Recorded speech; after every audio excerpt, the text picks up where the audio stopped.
In this video, I will explain how the levels effect of substance painter works.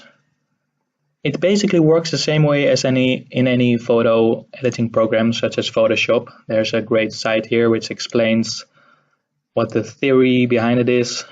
It explains what all the sliders do exactly to the grayscale image.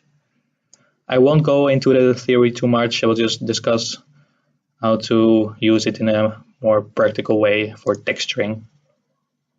So let's start.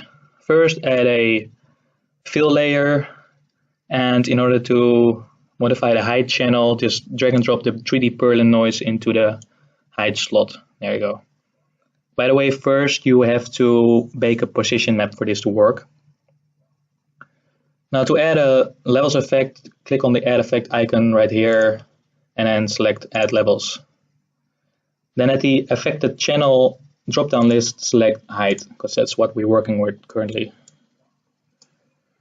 So you can see if you move these sliders around, it has some effect on the texture. And if you don't know exactly what these sliders do, you can spend all day trying to tweak the image for the effect you want.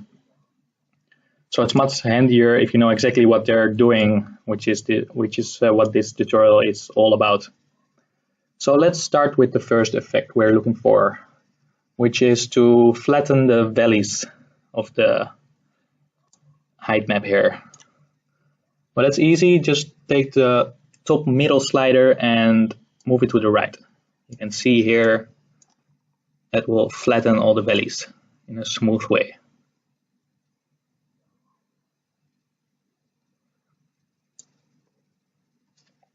Next, enable the clamp feature here, this tick box, and then move the top left slider to the right.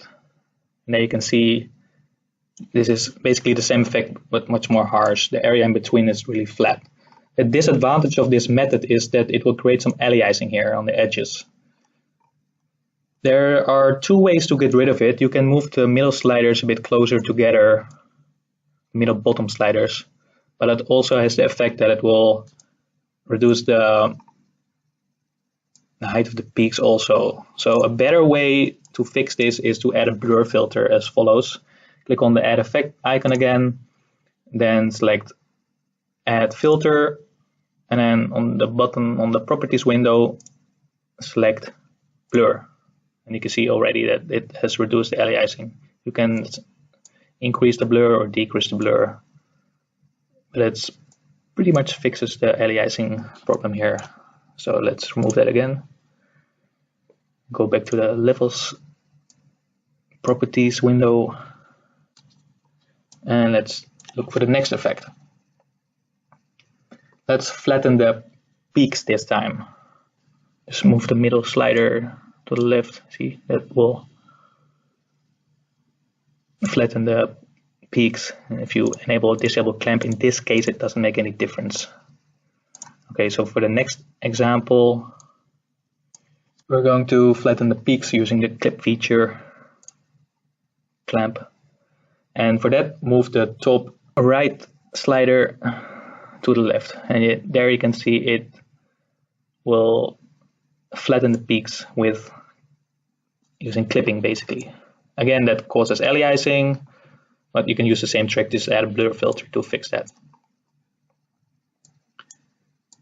Right, next. You can also flatten the peaks and the valleys at the same time. Again, enable clamp, and then move the top left and right sliders close together. Now the location where you put them will determine what the cutoff range is. So if you move them more to the left, they cut off at a lower height. And if you move them more to the right, they cut off at a higher height. Same thing, there's aliasing, but just add a blur filter to fix that. Next one.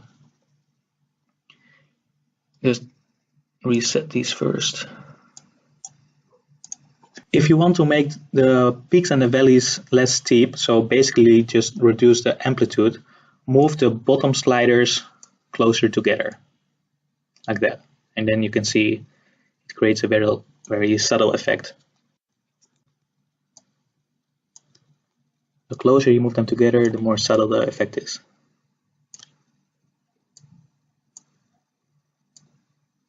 So that's basically everything you can adjust for the height channel. So now let's move on to the roughness channel. Delete this fill layer, we'll just add a new one.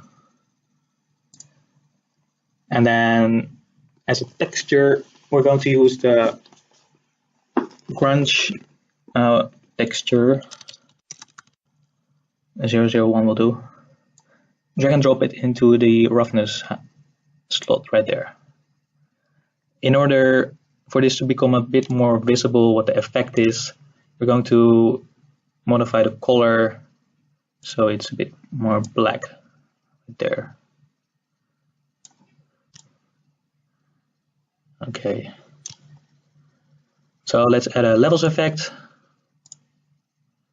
And in the affected channel, select the drop down list and change it to roughness. Now I'm just going to move the bottom sliders a little bit inward to see what the effect is.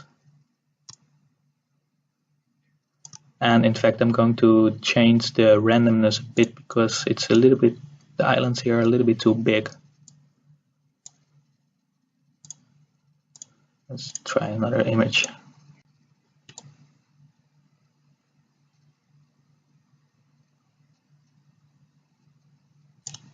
Okay, maybe this one. If you want to change the size of the islands, and by the way, I'll just call the rough bits islands. So if you want to change the size of the islands and leave the roughness in between the same, just move the top middle slider to the right. So see, if you move this slider back and forth, you can see that the roughness in between the islands remains the same, but the size of the islands changes.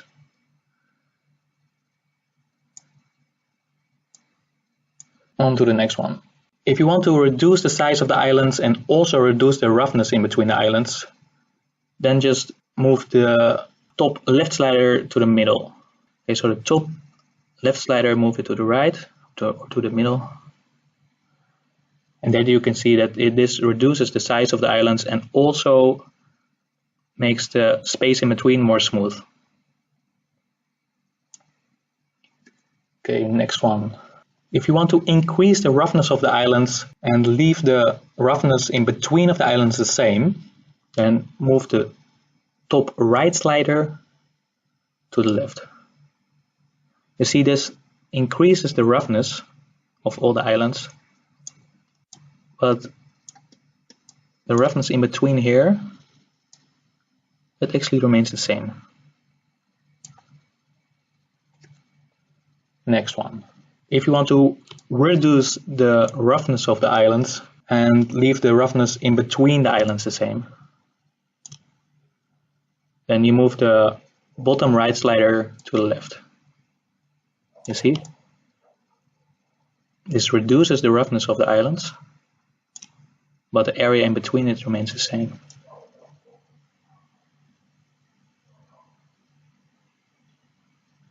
Then if you want to increase the roughness in between the islands and leave the islands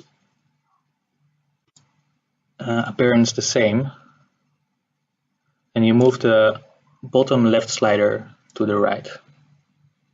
There you can see the effect. The roughness of the islands, the roughness of the space in between, it changes, but the appearance of the islands remains the same. And if you want to reduce the contrast between the islands and the space in between, then you move the bottom sliders to close together, for example like this. So now the effect is very subtle. If you move them both to the left side, then the overall appearance will be more smooth. If you move them both to the right side, then the overall appearance will be more rough. Again, the contrast in between the islands and the space is reduced, but in this case they're more rough. Move them to the left, the total effect is more smooth. Yeah, let's reset this again for reference.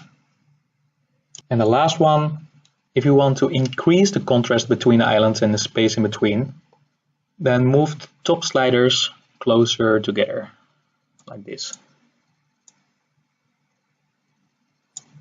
See, this increases the roughness. And you can move them on the right side and the size of the islands changes. You can see this. So both to the left side, the islands get bigger. And both to the right side, the islands get smaller with an increased contrast. So that's basically it. If you have any questions, let me know in the comments or in the forum. I'll post the link below. And thanks for watching.